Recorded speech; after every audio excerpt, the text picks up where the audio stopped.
What's up guys, English Dan back with another video.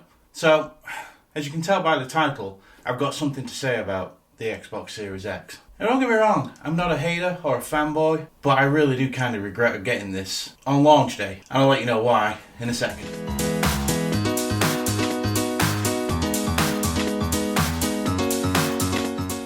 Welcome back guys. So, let me just get this out of the way. I am an Xbox gamer. I've been an Xbox gamer since the original Xbox came out. I haven't been a PlayStation gamer since the PlayStation 2, because that was the console that was out at the time, until the Xbox came out. I've had every iteration of every Xbox made. I love my Xbox, love the controller, just Xbox through and through. Then this came out, and I was desperate to get one of these, and I was luckily enough one of the people to get them on launch day. And really excited, set it all up. You see I did an unboxing video, and really happy that I'd got my Xbox Series X. Well, this is why I kind of regret getting it. Now, I'm really happy, like I say, that I got one. I'm not getting rid of it, I'm not selling it. But what I will say is there's not really much I can do with it right now. And that's the problem with the Xbox Series X right now. I have this beast of a machine. It's the most powerful console in the world. But I've got no games to play on it as such. I'm playing games that I was playing on my regular Xbox One X. So I'm kind of being left like, twiddling my thumbs on what I'm meant to be playing. Yeah, I know I can download the Series X updates for certain games, like Forza Horizon 4, Modern Warfare and Warzone, things like that. Yeah, no problem. I have no problem with doing that, and I have done that. But at the end of the day, they're games that I've played a lot, especially Forza 4 and Warzone over this last 12 months since it came out. Modern Warfare multiplayer, same. And while they do look good, they're not offering me anything different.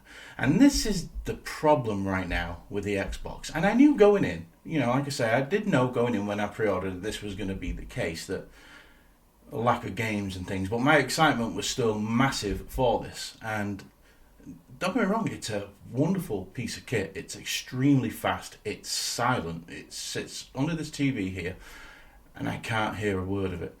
Can't hear a fan, can't hear nothing. It is such a quiet design. Microsoft have done such a good job to get something so powerful to run so cool without any fan noise as such. Yes, obviously there's fans in there. But outside of this being a great piece of kit, I'm getting a bit bored of it already. And there's a reason for that. And I just so happened to be lucky enough to get myself a PlayStation 5. Now, PlayStations with me, they come and go. I owned about 3 PS4 Pros, regular old PS4s. I've had PS3, PS2, PS1, you name it. I've had them all, but I've never kept anything after the PlayStation 2 for longer than a few weeks at a time, and then sold it and then bought one again when another game may come out that piques my interest. Because at the end of the day, there's a lot more exclusives on the PlayStation. I can admit that. So would most Xbox gamers, I would imagine. I don't class myself as just an Xbox gamer. I'm a gamer. I've been gaming for 40 years. And I just so happened to get the PlayStation 5. And I find myself reaching for the PlayStation 5 controller a lot more. And there's a reason for that. And that's because it actually has games I can play that are next gen, like Miles Morales, the new Spider-Man game. Looks fantastic. Just looks absolutely great. Godfall, great. And it's not just the games. The PlayStation, while it is a bit weird to look at, I know some people like the look of it, it's whatever for me. It looks like a giant router. It's just overly tall, let's say, so I have to lie it on its side, and you've got these curves, and it just looks a little bit odd, and it's bright white, so it doesn't really match with anything. But when it comes to the PlayStation, and it's like I say, it's not just the games, they really did up next gen when they went with this controller. This controller. You all know what this is. This is the DualSense for the PlayStation 5. This is $69.95, okay? And it comes with the PlayStation 5, obviously, but if you want to buy another one like I have, $69.99, I think they are. which people go, ooh, that's expensive. But it's not really, and I'm going to get onto why it's not all that expensive. So, why does this controller change how I feel about the Xbox Series X? Why is this giving me a much more next-gen feel?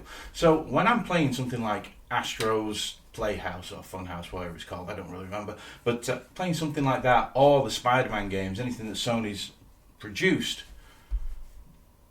the rumble inside this thing is amazing. The force feedback is so good, and the fact that when I'm playing a game, the way the feedback comes through, it changes as I'm walking on different materials, or if I'm on sand it'll feel one way, if I go onto a solid surface it'll feel another. It's just it's a strange sensation, and if you've not tried it, it's like something you've never done it before. And I give Sony all the plaudits for this, because they've really gone out with this thing and tried to make a difference, and they have. This makes a big difference from the Xbox controller. It makes a big difference when you're playing your next gen games. The triggers, they fight back at you. You feel much more connected in the game. It's got a microphone, it's got a speaker. It's just everything built into one. Now let's talk about the Xbox controller. This was my main reason for being pretty much solely Xbox, and the controller always fitted well in my hand. It always felt comfortable. I do say it was the best controller available. Probably still is for ergonomics. It's probably still the best controller. But the problem with it is it's just so familiar. And we're many generations on now, and nothing's really changed. And now if you want to get a different controller, like this one, this thing's going to set you back $180. Alright, it's got some paddles on the back, which this doesn't have any of that. And yeah, I can have hair triggers, and I can customize it, kind of how I want it to be, so it's much tighter in game. But other than that, a couple of triggers and a couple of paddles, it's not as good as this, unfortunately. And this is $69.99, like I was saying to you.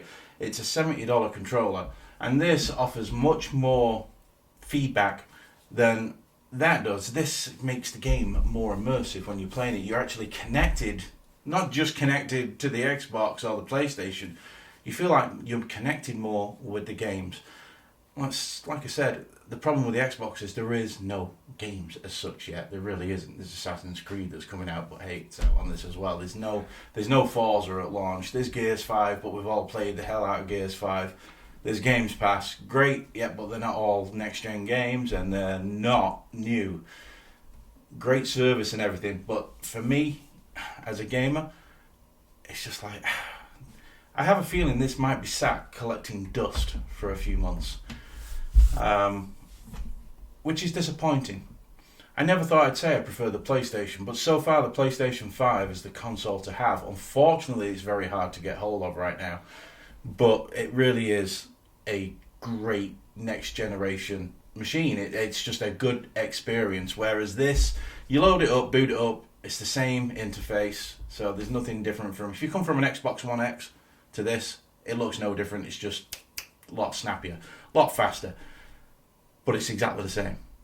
There's no difference, and that is the problem I'm finding with the Xbox One X. They haven't got the software out or any different hardware that makes me feel a bit more excited to use the Xbox Series X, and that's a shame. And hopefully, when the games do start rolling out, I will have a stronger opinion of the Xbox Series X.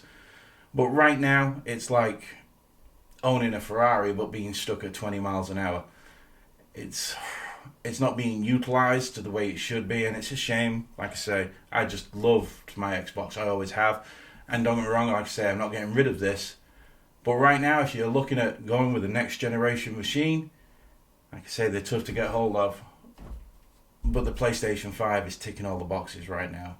For immediate next gen gratification, this is the way to go. So yeah, I just wanted to get that out there, because when I say I regret getting it, I don't regret getting it. I'm happy about owning one. They're hard to get hold of, and I'm glad I've got one now instead of later. But it is kind of a letdown. Great hardware, software is lacking, and $180, for a controller that's a little bit better than this one, but doesn't offer anything next generation like the PlayStation does. It's a tough sell for me right now. Alright guys, so sorry if you own an Xbox and you want to cut my head off. It's just the way it is.